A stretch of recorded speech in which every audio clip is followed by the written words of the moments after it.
नमस्कार। मुद्दा तो है में आपका स्वागत है और मैं हूं मनोज वर्मा। आज मुद्दा है सीधी पर सियासत क्यों। ये सवाल इसलिए उठ रहे हैं क्योंकि कांग्रेस इस मसले पर बीजेपी को घेरने में लगी है, वो भी तब जब सीएम शिवराज सिंह ने खुद इस मामले में सख्त कार्रवाई के निर्देश दिए। आरोपी पर एनएस लगा और घर पर बुलडोजर चल गया है। जाँच के लिए समिति भी बन गई है। ऐसे में अब सवाल तो उठेंगे ही, आखिर कार्रवाई के बाद भी इस मामले में सियासत करना कहाँ तक ठीक है। क्या कांग्रेस आदिवासी वोट बैंक को साधने के लिए इस तरह की बयानबाजी कर रही है? तो सवाल तो ये भी है कि क्या कांग्रेस अपने सियासी फायदे के लिए इसे मुद्दा बनाना चाहती है। आज इन्हीं सवालों को लेकर चर्चा करेंगे, लेकिन पहले ही रिपोर्ट देखिए।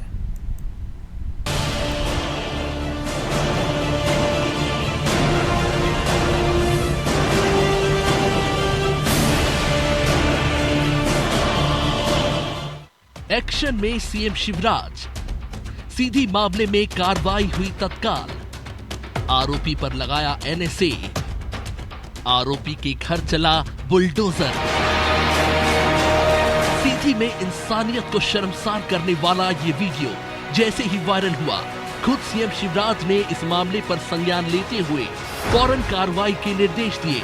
नतीजा ये रहा कि आरोपी पर एनएसए तो लगा ही, कुछ ही घंटे में आरोपी प्रवेश शुक्ला को गिरफ्तार कर लिया गया। यानी जितनी तेजी से वीडियो वायरल हुआ, उतनी ही तेजी से शासन और प्रशासन की तरफ से कार्रवाई हुई। लेकिन अब इस मसले पर सियासत भी शुरू हो गई है। कांग्रेस इसे राजनीतिक चश्मे से देखने लगी है, क्योंकि जो आरोपी गिरफ्तार हुआ वो बीजेपी कार्यकर्ता बताया जा रहा है। साथ ही आरोपी ने जिस पर पेशाब किया वो आदिवासी है। ऐसे में मध्य प्रदेश कांग्रेस के नेताओं के साथ राहुल गांधी ने भी ट्वीट करते हुए बीजेपी को घेरने की कोशिश की। वहीं पीसीसी चीफ कमलनाथ भी भाजपा पर आरोप लगाते दिखे। क्या सत्ता का नशा इस कदर भारतीय जनता पार्टी के नेताओं पर चढ़ गया है कि वे इंसान को इंसान नहीं समझ रहे। ये घटना आदिवासी अस्मिता पर प्रहार है। ये घटना टांटिया मामा और बिरसा मुंडा जैसे महापुरुषों का अपमान है। कमलनाथ के इस बयान वाले वीडियो पर बीजेपी ने सवाल उठाए हैं, क्योंकि इस 55 सेकंड के वीडियो में कई कट हैं।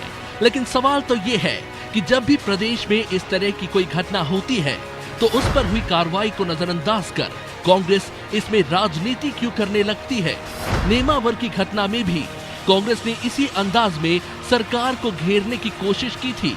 जांच कमेटी बनाई गई, लेकिन आज तक उस जांच कमेटी की रिपोर्ट में क्या निकला कुछ सामने नहीं आया।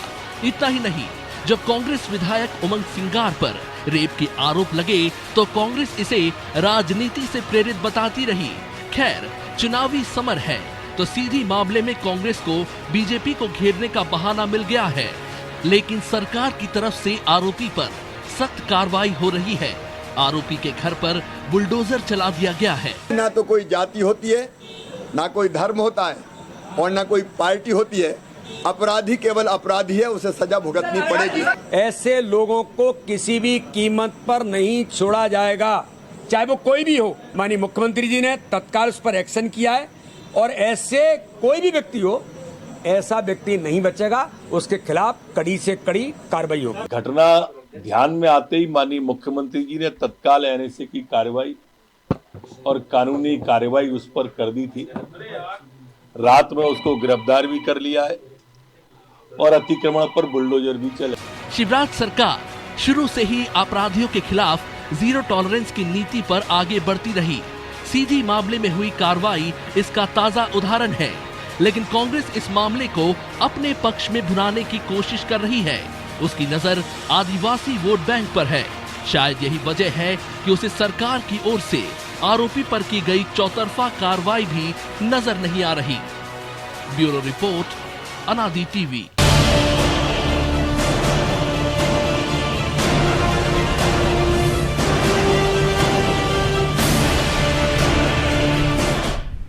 तो इसी मुद्दे पर चर्चा करने के लिए हमारे साथ जुड़ गए हैं ब्रज गोपाल लोया, बीजेपी प्रवक्ता हैं, कांग्रेस प्रवक्ता शिवराज चंद्रोल और वरिष्ठ पत्रकार आशीष दुबे। आप तीनों का बहुत बहुत स्वागत है अनादि टीवी में। और सबसे पहले शिवराज जी, आप ही के पास कि जैसे वीडियो वायरल होता है 24 घंटे से भी कम समय में एनएसए हो गया, गिरफ्तारी हो गई, मकान पे बुलडोजर भी चल गया, फिर अब इस मामले में बयानबाजी क्यों?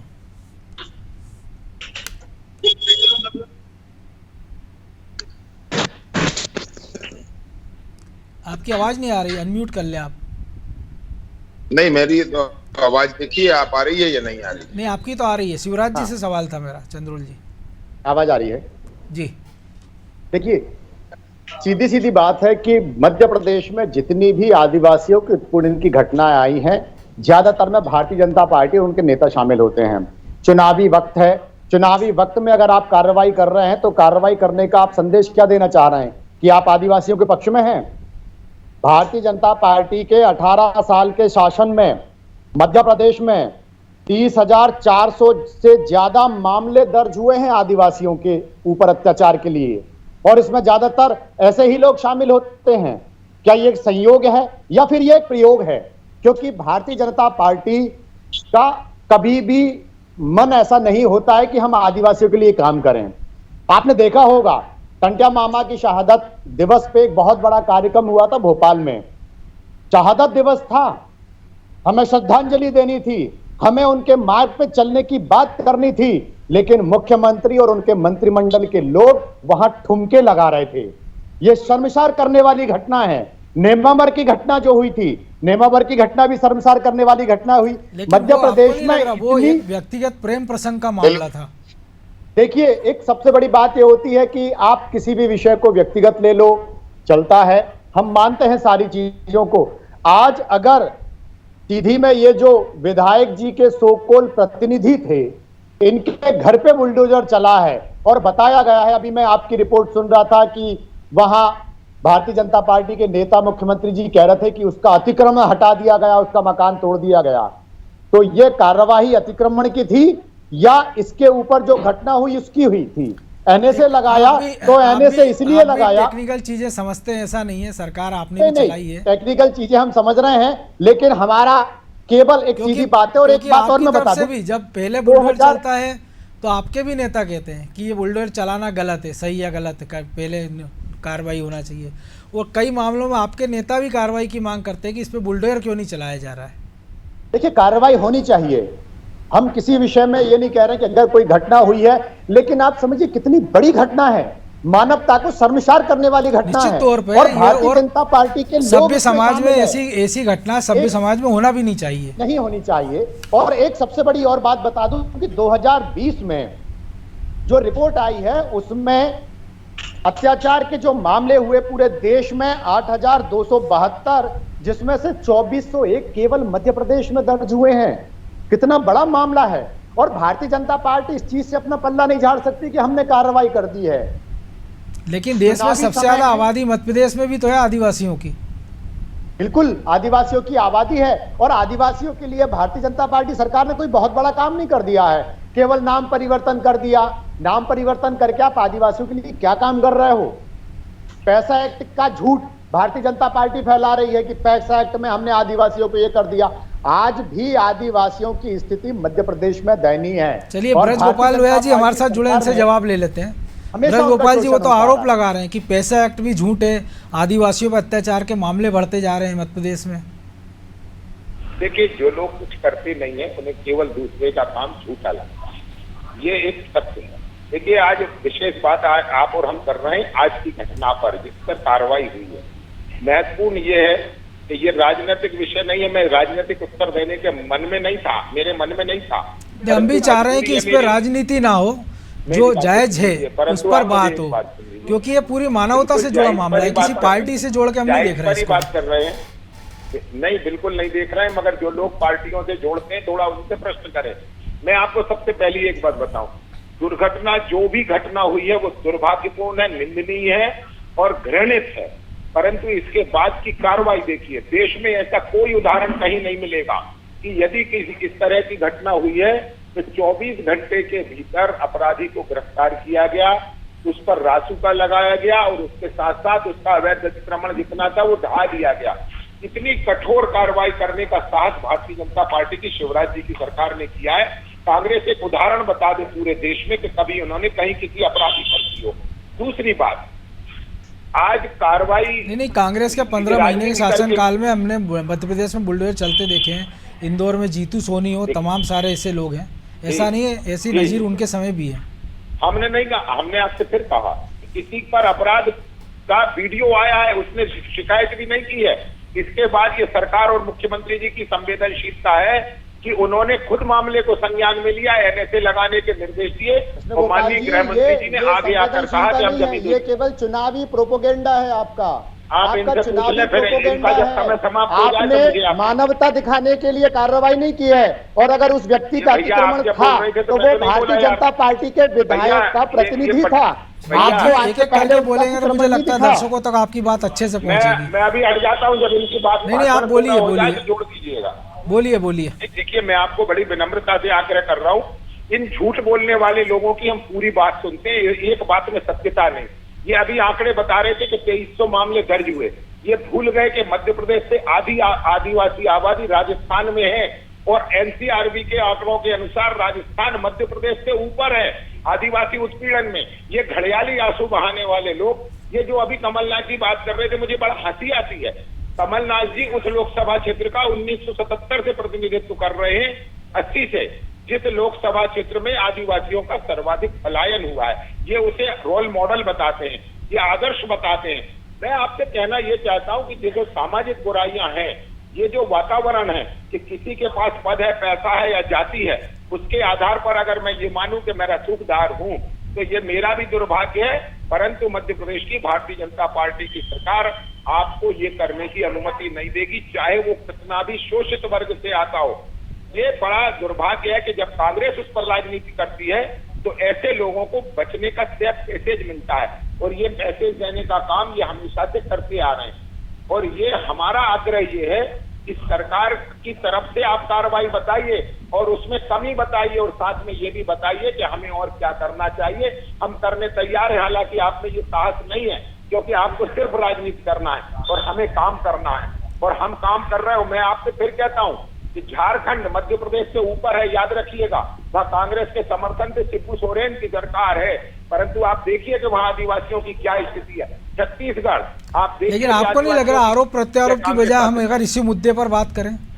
हमने कहा था, मैं तो आपसे पुनः कहा था कि मेरा तो राजनीतिक प्रश्न का मन भी नहीं था कि मैं इसका राजनीतिक उत्तर दूं और कांग्रेस और भाजपा में इस मामले को डालूं, मगर दुर्भाग्य ये होता है कि जब इस तरह की बातें की जाती हैं। मैंने आपसे शुरू में कहा था, ये सामाजिक दोष है, और इस सामाजिक दोष को हमें हर हाल में दूर करना ही पड़ेगा, और यदि हम सामाजिक दृष्टि से देखेंगे तो ही ऐसे दोषियों पर। चलिए आशीष जी के पास जाता हूँ मैं। आशीष जी, इस घटना को एक अपराध की नजरिए से देखा जाए या एक किसी वर्ग विशेष या आदिवासियों के उत्पीड़न के तौर पर, क्योंकि खबरें आ रही कि जो जिस युवक के साथ ये अमानवीयता, पशुता जिसको कहना चाहिए हुई है, उसकी मानसिक स्थिति भी ठीक नहीं थी।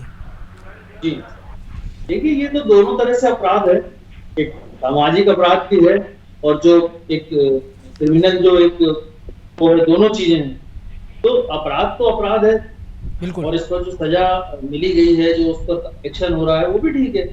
लेकिन देखिए, अब इसमें राजनीति की जो बातें होती हैं, तो कई बार ऐसा होता है कि अब राजनीति होती है तो ही बहुत जल्दी किसी संबंधित उस पर एक्शन भी होता है और कार्रवाई भी हो जाती है। बिल्कुल, कई बार ऐसी चीजें होती है कि सामने नहीं आती हैं और वो तभी रह जाती बहुत समय बाद। अब जो सीधी का मामला है, ये बताया जा रहा है कि 4-5 दिन पुराना वीडियो जो कल भोपाल तक पहुंचा है, भोपाल में तेजी से सर्कुलेट हुआ और उसके बाद आनंद फानन एक्शन। तो ये किसी भी सरकार के लिए लाजमी था कि जैसे ही उसके संज्ञान में इस तरह से फैलेगा या आएगा सामने, तो उसको एक्शन लेना। तो राज्य सरकार ने भी यही किया और ये एक्शन बिल्कुल सही होता है, एक्शन होना चाहिए। अब उसमें मकान तोड़ना और ये सारी बातें, इस पर बहुत सारी डिबेटें बहुत लंबे समय से मध्य प्रदेश में चल रही है। उसका तार्किक कोई जो भी परिणति हो वो हो, उससे उस डिबेट से अलग हटके भी देखें तो मुझे लगता है कि इसमें जो एक बात लगती है कि कांग्रेस के शासन में जो आदिवासियों पर जो कई बार इस तरह की घटनाएं हुई थी, तो भाजपा ने अटैक किया था उन पर, बिल्कुल अटैक किया था, तो कांग्रेस मजबूर हुई और कांग्रेस ने एक्शन लिया। तो आज भाजपा के शासन में ये हुआ है, कांग्रेस और दूसरे लेकर कर रहे हैं, इसमें कोई बुराई नहीं है। इसमें कम से कम मैं ये देखता हूँ, कम से कम जल्दी कोई एक्शन होता है, सरकार मजबूर होती है। तो यहाँ पर जो गलती है ये सियासत से ज्यादा जो है सिस्टम की भी, एक जो पॉलिटिकल सिस्टम होता है और एक जो प्रशासनिक सिस्टम होता है, ये इन दोनों की जो गलतियां हैं इस तरह की अपराधों के साथ ही थोड़ी सी सामने आती है। कई बार ऐसा होता है इन चीजों को दबा भी दिया जाता है, पॉलिटिकल और प्रशासनिक सिस्टम है, अगर वो भाजपा का पदाधिकारी है जैसा बताया जा रहा है, कार्यकर्ता है या कहीं किसी से अटैच है, तो कहीं छोटा मोटा जगह पर वो रहता है तो उसका कोई ना कोई रसूख होगा। तो 4 दिन बाद की घटना ये सामने आ रही है, तो इसके बाद प्रशासन के पास और कोई चारा नहीं है कि एक्शन। और ये अच्छी बात है कि सरकार ने इस पर किसी भी दल और किसी भी तरह की चीजों से बचते हुए इसको तत्काल इसकी जो है इसको परिणति तक पहुंचाया है इसका। तो ये सोचा जाना चाहिए कि जब एनसीआरबी के आंकड़े मध्य प्रदेश के बारे में बार बार आ रहे हैं कि आदिवासियों और दलितों पर अत्याचार की घटनाएं लगातार हो, अब आप यूं देखें कि 2003 में जब सरकार बदली थी तब भी इस तरह की घटना बहुत भाजपा ने मुद्दा बनाया, सही भी था। एक महिला को दोनों दल एक दूसरे के पिछले आंकड़े रख रहे हैं। अगर कई बार ऐसा होता है जब सियासत में आवाजें उठती हैं तो कम से कम जो शोषित होता है उसके पास तक कोई सही कार्रवाई पहुंच जाती है। बिल्कुल। तो शिवराज जी, जब कोई कार्रवाई होती है तब सरकार का भी डंडा चल जाता है, सरकारी मशीनरी तैयार हो जाती, विपक्ष भी तैयार हो जाता है, लेकिन ऐसा कुछ क्यों ना किया जाए कि इस प्रकार की घटनाओं पर रोक लगे? कोई विधानसभा में कोई एक कमेटी बन जाए या कोई एक सुझाव आपकी तरफ से सरकार को चले जाए कि इस प्रकार की जो घटना होती है, और इस प्रकार की घटना तो वैसे होना भी नहीं चाहिए, लेकिन अगर कुछ और भी घटना होती है और वो किसी भी वर्ग से जुड़ी हो, उसको केवल अपराध के नज़रिए से क्यों ना देखा जाए? क्यों ये देखा जाए कि ये दलित उत्पीड़न हो रहा है या आदिवासियों का हो रहा है? क्योंकि अपराध तो सबके लिए समान है। देखिए मनोज जी, बिल्कुल आप सही कह रहे हैं, लेकिन यहाँ विषय ये है कि कांग्रेस के समय में इतिहास इस बात को साक्षी है कि जब भी कोई घटना होती थी कांग्रेस सबसे पहले तत्काल उस पर कार्रवाई करती थी बिना किसी व्यवधान के। लेकिन भारतीय जनता पार्टी के शासन में आप 18 साल की सारी घटना उठा के देख लीजिए। अभी कुछ महीने पहले की एक घटना हुई थी जहां एक दलित को पीटा गया, फिर गाड़ी से बांध के घसीटा गया, और उसके बाद इनकी विचारधारा के लोग शामिल हुए हैं। अगर भारतीय जनता पार्टी का कोई व्यक्ति है, लगता कुछ तकनीकी दिक्कत। जी मेरी आवाज बोलिए। हाँ बोलिए। भारतीय जनता पार्टी का अगर कोई व्यक्ति है और इस तरह की अगर घटना होती है तो उसको फिर एक सामान्य घटना मान लिया जाता है, अपराध की घटना मान लिया जाता है। मेरा प्रश्न सीधा ये है कि अगर लेकिन जो 3 उदाहरण आप दे रहे हैं, तीनों में कार्रवाई हुई है ना? नेमावर में आरोपी जेल में है, कार्रवाई हुई है, मैं मान रहा हूं उस चीज को, लेकिन एक सबसे बड़ी बात यह है कि अगर भारतीय जनता पार्टी उसकी विचारधारा के लोग इसमें शामिल रहते हैं तो क्या भारतीय जनता पार्टी संगठन का यह दायित्व नहीं है कि सार्वजनिक रूप से इस पे माफी मांगी जाए?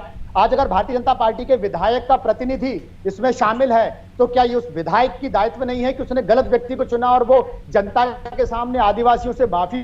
क्या मुख्यमंत्री जी का ये दायित्व नहीं है कि वो आदिवासी समाज से माफी मांगे कि हमारी दल का कोई व्यक्ति था जिसने ये गलत किया? पंडित अटल बिहारी वाजपेयी नजीर इस बात के हैं कि अगर कुछ बात होती थी तो वो कहते थे कि मेरी गलती है और मैं इस बात को लेकिन आपको नहीं लगता नजीर का जमाना गया? क्योंकि लाल बहादुर शास्त्री ने भी एक नजीर पेश की थी और माधवराव सिंधिया ने भी। लेकिन मैं जवाब ले लेता हूँ आपकी बात का। लोहिया जी, क्यों नहीं आप स्वीकार कर लेते हैं जब विज्ञापन आ रहे हैं, नेताओं के साथ उसकी फोटो आ रही है, अखबारों की कटिंग आ रही है कि उसको विधायक ने अपना प्रतिनिधि बनाया था, तो जब आप सब सख्त एक्शन ले रहे हैं, स्वीकार कर लें। और दूसरा, आज आपके प्रदेश अध्यक्ष ने एक शिवपुरी की घटना का जिक्र किया है जिसमें उन्होंने कहा है कि एक दलित के साथ कुछ मुस्लिम युवकों ने बदसलूकी की है, उसको मल खिलाया, और ये सवाल उठाया कि कांग्रेस इस पर सवाल क्यों नहीं उठा रही। तो जिस सीधी की घटना में आपकी सरकार ने संज्ञान ले लिया है, तो शिवपुरी में भी ऐसी नज़ीर आप पेश कर देते बजाय सवाल कांग्रेस से करने के। आपकी आवाज़ नहीं आ रही ब्रज बावल जी। लोहिया जी, आपकी आवाज़ नहीं आ रही, अनम्यूट कर लीजिए। मेरे यहाँ से नहीं हो रहा है जी, अब हो गई, अब आ रही आपकी आवाज जी। फिर से आपकी आवाज चली गई है। हाँ देखिए, मेरा आपसे विनम्र आग्रह ये है कि कांग्रेस पार्टी जो तुष्टीकरण की राजनीति करती है, तो इनके लिए हर चीज सिलेक्टिव है, अपराध भी सिलेक्टिव है कि यदि करने वाला मुसलमान है तो फिर वो अपराध तो नहीं वही चीज तो आप भी कर रहे हैं ना। दूसरा ना, हम नहीं कर रहे हैं, हम कहीं सिलेक्टिव नहीं है, हम आपसे फिर कह रहे हैं और डंके की चोट पर कह रहे हैं। वैसे तो केदार शुक्ला जी ने ये कहा है कि वो उनका प्रतिनिधि नहीं है, माननीय बीडी शर्मा जी ने कहा ये किसी पद पर नहीं है। इसके बाद भी अगर मान लीजिए आप मानते हैं वो भारतीय जनता पार्टी का कार्यकर्ता है तो भी हमने नहीं, मैं नहीं मान रहा। मैं तो जो मीडिया में जो चीजें आई है निकल कर, मैं तो उसकी बात कर रहा हूँ। देखिए, मगर मैं एक आपसे विनम्र आग्रह कर दूं, मैं आपके प्रश्न का उत्तर दूंगा। हम लोग आपके प्रति जिम्मेवार हैं, मध्य प्रदेश की जनता के प्रति जिम्मेवार हैं। जो बीच में टोकते और बोलते हैं उनके प्रति जिम्मेवार नहीं है। बिल्कुल, अपनी जिनको बात सुनने रखिए आप। विपक्ष का दायित्व होता है, विपक्ष का दायित्व होता है कि सरकार में बैठे लोगों से सवाल करें, और यही आपकी तानाशाही पूर्ण रवैया रहता है सरकार में कि विपक्ष की आवाज को दबा दिया जाए। लेकिन चलो, उनका विपक्ष की जवाब तो आवाज आने दबेगी दीजिए, नहीं, युवराज आपको भाई। जवाब देना पड़ेगा। बिल्कुल जवाब दे रहे हैं वो, बोलिए लोया जी। और कुछ मैं बीच में डिस्टरबेंस में नहीं, बोलिए आप अपनी बात नहीं, आप रखिए। जवाब दीजिए।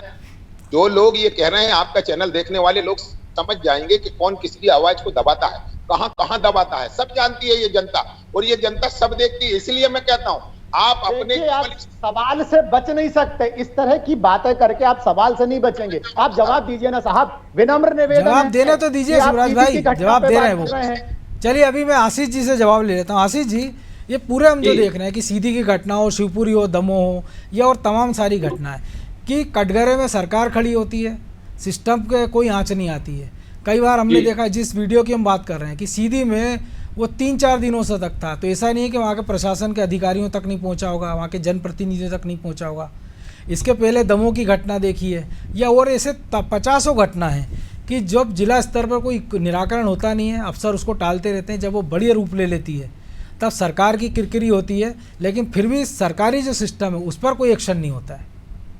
बिल्कुल सही बात कह रहे हैं, क्योंकि ये मैं जैसा पहले भी को लगा कि राजनीतिक जो सियासी सिस्टम है और प्रशासनिक सिस्टम, इन दोनों में खामियां। कई बार ऐसा होता है कि स्थानीय स्तर पर छोटे अधिकारी होते हैं, उनको लगता है भाजपा का नेता है या कांग्रेस का नेता है, कितना बड़ा नेता है, क्या है, तो कई चीजों को अनदेखा किया जाता है, इग्नोर किया जाता है, और फिर वो बहुत खराब तरीके से सामने आती है और सरकार को नीचा देखना पड़ता है। तो ये एक सरकार का भी दायित्व होता है, और किसी भी दल का, चाहे वो कांग्रेस का भी दायित्व है और भाजपा का भी है, कि वो अपने नीचे तक के हर कार्यकर्ता को, हर पदाधिकारी को कम से कम ये मैसेज दे कि वो किसी भी तरह की ऐसी गतिविधि में लिप्त नहीं होना चाहिए किसी भी सूरत। ये मैसेज तो कम से कम दे दिया जाए। प्रशासन को भी ये मालूम होना चाहिए कि यदि ये इस व्यक्ति ने कोई अपराध किया है तो उस पर वैसा ही एक्शन होगा जैसा आम आदमी को लोग घर से उठा के लाते हैं। बिल्कुल। तो ये अगर इस तरह की जो देखने का नजरिया यदि बदल दिया जाएगा, और राजनीति में भी जो है लोग अपने लोगों को बचाने का और ये सब इस तरह के उपक्रम छूट जाएंगे, तो बहुत सारी चीजें अपने आप हल हो जाएंगे। फिर आदिवासी हो, दलित हो, सामान्य वर्ग का आदमी, हर व्यक्ति का अपना सम्मान है, उसका सम्मान कायम होना चाहिए। तो ये सरकार को सबसे पहले राजनीतिक पार्टियों के जो बड़े दल हैं, वो जो सब जगह जिनकी पहुंच है, जिनका ऑर्डर है, वहां तक ये मैसेज बहुत स्पष्ट होना चाहिए। उनको सबसे पहले आदर्श और आचरण संहिता में बांधा जाना चाहिए। उसके बाद प्रशासन को भी एक फ्री हैंड होना चाहिए कि वो इसके भेदभाव ना। बिल्कुल, सबसे बड़ी बात यही, क्योंकि हर आदमी का सम्मान है और उसकी जिम्मेदारी समाज की भी है, सरकार की भी है और हमारी भी है। बहरहाल अब समय की कमी है, इसलिए चर्चा को यहीं विराम देना होगा। बहुत धन्यवाद लोया जी, चंद्रोल जी, आशीष जी आपका। तो निश्चित तौर पर सभ्य समाज में इस प्रकार की घटनाओं को किसी भी प्रकार से स्वीकार नहीं किया जा सकता है, लेकिन सवाल यह है कि अपराध को अपराध के नज़रिए से देखा जाए या किसी और नज़रिए से, इस पर भी राजनीतिक दलों को विचार करना चाहिए। सबसे महत्वपूर्ण चीज़ यही है कि सरकारी सिस्टम की जवाबदेही तय होना चाहिए कि अगर कोई घटना इस प्रकार की संज्ञान में आती है तो क्यों वो सरकारी निर्देश का इंतजार करते हैं, जबकि आईपीसी सीआरपीसी ने उनको अधिकार दे रखा है। तो जो चेहरा देख के कार्रवाई सिस्टम कर रहा है उसकी भी जवाबदेही इस सिस्टम में तय होना चाहिए। मुद्दा तो है आज इतना ही, मुझे दीजिए इजाज़त और आप देखते रहिए अनादि टीवी। नमस्कार।